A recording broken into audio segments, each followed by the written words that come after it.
गुरुर्ब्रह्मा गुरुर्विष्णु गुरुर्देवो महेश्वरा गुरुर्साक्षात् परब्रह्म तस्मै श्री गुरुवे नमः।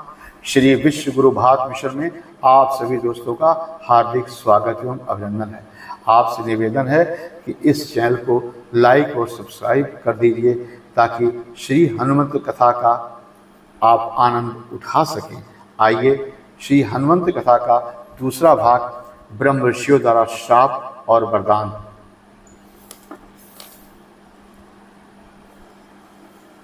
सभी देवताओं से आशीर्वाद लेकर के अपने पुत्र श्री हनुमान जी को वायु देवता जी अंजनी माता के समीप लेकर गए। जिस समय अंजनी ने अपने पुत्र मारुति को देखा उस समय अत्यंत विह्वल नेत्रों से अपने पुत्र को गोदी में बैठा करके प्रेम से आलिंगन किया, चुंबन किया तथा स्तनपान कराया। इस प्रकार समस्त देवाधिदेव के अंशभूत श्री अंजनी नंदन पवन सुत हनुमान जी ऐसे पुत्र रथ प्राप्त करके केसरी और अंजना माता दोनों बहुत प्रसन्न हुए। तभी से चैत्र शुक्ल पक्ष पूर्णिमा को श्री हनुमान जयंती मनाई जाती है। इस प्रकार ब्रह्मा विष्णु महेश इंद्र आदि देवताओं द्वारा वर प्राप्त कर साक्षात एकादश रुद्रों में शिव का अवतार समस्त चराचर का एकमात्र रक्षक भक्तराज श्री राम दूत हनुमान जी की भली भांति उपासना एवं स्तोत्र पाठ पूजन अनुष्ठान व्रत कथा द्वारा जो प्रत्यक्ष चमत्कार और निखिल का सिद्धि प्राप्त होती है वह अन्य किसी देवता या देवी के द्वारा नहीं होता, ये ध्रुव सत्य है। इसके बाद हनुमान जी बाल रूप में जब होते हैं तो बहुत नटखट बहुत शरारती होते हैं। जो ऋषि मुनि तपस्या करने के लिए जंगल में रहते थे उनका वो लंगोटी आश्रम में कमंडल जो भी पूजा का पात्र होता सो उलट पलट देते थे, संत महात्माओं को बहुत परेशान करते थे। तो ऋषि मुनि जब तंग हो गए तो उन्होंने उसे लघु श्राप दे दिया कि तुम अपनी बल बुद्धि को भूल जाओ। इस श्राप को सुनकर के ब्रह्मा जी बहुत परेशान हुए। उन्होंने कहा ऋषियों ये तुमने क्या दे दिया है, तो राम काज के लिए श्री हनुमान जी का जन्म हुआ है। तो उन्होंने कहा कि जब कोई इन्हें याद दिलाएगा तब इनको शक्तियों का बुद्धि विवेक का और बल का भान हो जाएगा। इस प्रकार श्री हनुमान जी की पूजा करने वाले साधक को पता है कि चारों युग में श्री हनुमान जी का प्रताप है। और आदि शंकराचार्य एवं संत शिरोमणि गोस्वामी तुलसीदास जी ने भी हनुमंत उपासना नामक विशेष सिद्धियां प्राप्त की थी। इन दोनों लोगों को श्री हनुमान जी के दर्शन हुए थे। बाबा नीम करोली कैची धाम वाले, सालासर धाम वाले मोहनदास बाबा, बालाजी सरकार वाले गणेशपुरी बाबा, शिवाजी के गुरु रामदास बाबा, इन सभी को साक्षात दर्शन श्री हनुमान जी के थे। जो भक्त श्री हनुमान चालीसा का पाठ प्रतिदिन करता है या हनुमंत कवच करता है या हनुमंत स्तोत्र करता है या संकट मोचन स्तोत्र करता है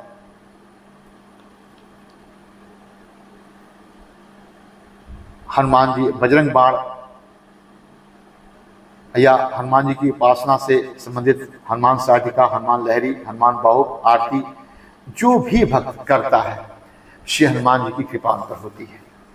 और हनुमान जी बहुत दयालु हैं, कृपा निधान हैं, भक्त वत्सल हैं और चारों युगों पर श्री हनुमान जी का प्रसाद है। इस कथा में अब आगे आप सुने द्वापर का एक छोटा सा प्रसंग।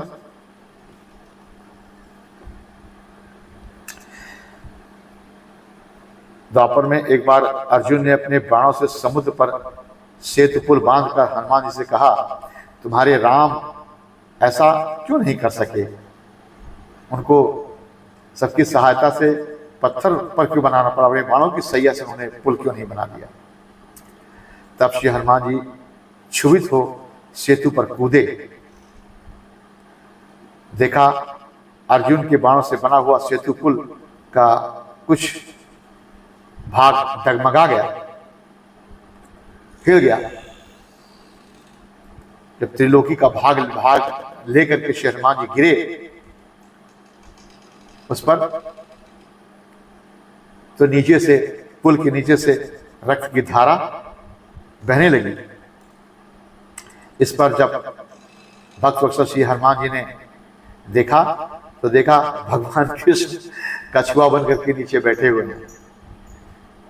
हनुमान जी को का भार ना संभाल पाने के कारण उनके मुंह से खून बहने लगा और समुद्र का पानी लाल हो गया, जिसका पराक्रम प्रभु श्री हनुमान जी भी नहीं संभाल सके। ऐसे हमारे श्री हनुमान जी के स्वरूप में भगवान शिव ने स्वयं अवतार ग्रहण किया था। योगराज जिस पवन प्राणवायु के विरोध से परम सिद्धियों से देवता हुए, वही वायुपुत्र हनुमान जी के अवतार हुए हैं। सिद्धासन से प्राण अनुरोध होने पर अष्ट सिद्धियां स्वयं उठकर खड़ी हो जाती हैं। श्री कृष्ण ने स्वयं उद्धव से श्रीमद्भागवत गीता के 11 स्कंद में प्रतिपादन किया है। धर्म की रक्षा ऐसे ही महात्मा कर सकते हैं जो स्वयं निष्काम हो, जिनमें समर्पण हो, त्याग हो, कर्तव्य मात्र की पूर्ति की निष्ठा नहीं होती। ऐसा कोई व्यक्ति सच्चा सेवक नहीं हो सकता जो धर्म सिद्ध की रक्षा के लिए पूर्णतः उद्यत नहीं हो। इसलिए गीता में भगवान ने स्वधर्म और निष्काम या आसक्ति रहित कर्म साधना को सिद्ध सोपान माना है। हनुमान जी जैसे सेवक न होते तो अवश्य ही राम के सत्य पक्ष को विजय न मिलती। जामवंत ने युद्धकांड में ठीक ही कहा, यदि हनुमान जीवित हैं तो हम सबके न रहने पर भी भगवान राम को विजयश्री निश्चित है। सेवक के लिए उक्त निष्काम भाव का अपरिग्रह के अतिरिक्त जिन अन्य गुणों की अपेक्षा है, उनमें एक ही चीज है, ब्रह्मचर्य और दूसरा सत्य। ब्रह्मचर्य का अर्थ है शरीर सप्त धातुओं का सार शुक्र नामक धातु का संरक्षण। सत्य का अर्थ है शरीरेंद्रिय मन के द्वारा संचित विषय का ग्रहण।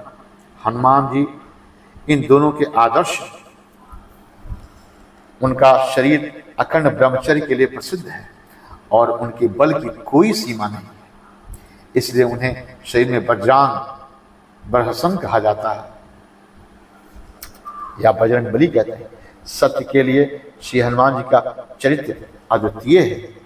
वे जिन भगवान राम का शरीरेंद्रिय मन के सहित वाणी से वंदना करते हैं, उन्हें हृदय से भी उतना ही चाहते हैं। वीतराग तपस्वियों को जो भी लोक संग्रह कम करना अनिवार्य है। ऐसे दिव्य चरित्र का ध्यान मानव की सफलता का सोपान है। जो भक्त श्री हनुमान जी की पूजा करता है या श्री हनुमान चालीसा का पाठ करता है ब्रह्मचर्य के साथ में, तो हनुमान जी की कृपा उस पर हो जाती है और हनुमान जी सदा राम राम कहते रहते हैं। तो आइए एक छोटा सा भजन। खुशियों से झूमे जग सारा के जन में है हनुमान प्यारे। खुशियों से झूमे जग सारे के जन में है हनुमान प्यारे। हनुमान प्यारे हर राम दुलारे। हनुमान प्यारे हनुमान प्यारे। महलों में गूंजे जयकारे के जन में है हनुमान प्यारे। खुशियों से झूमे जग सारे के जन में है हनुमान प्यारे। चैत मास पूनम अलबेला, चैत मास पूनम अलबेला, चतुर्दशी तिथि मंगल बेला, चतुर्दशी तिथि मंगल बेला, भोर के चमके तारे के जन्मे हैं हनुमान प्यारे, खुशियों से झूमे जग सारे के जन्मे हैं हनुमान प्यारे, हनुमान प्यारे राम दुलारे, हनुमान प्यारे राम दुलारे, महलों में गूंजे जयकारे के जन्मे हैं हनुमान प्यारे, माँ अंजनी के लाल है जाए, राजा केसरी अति हर्षाए, माँ अंजनी के लाल है जाए, राजा केसरी अति हर्षाए, बाजे है शंख नगाड़े के जन्मे है हनुमान प्यारे।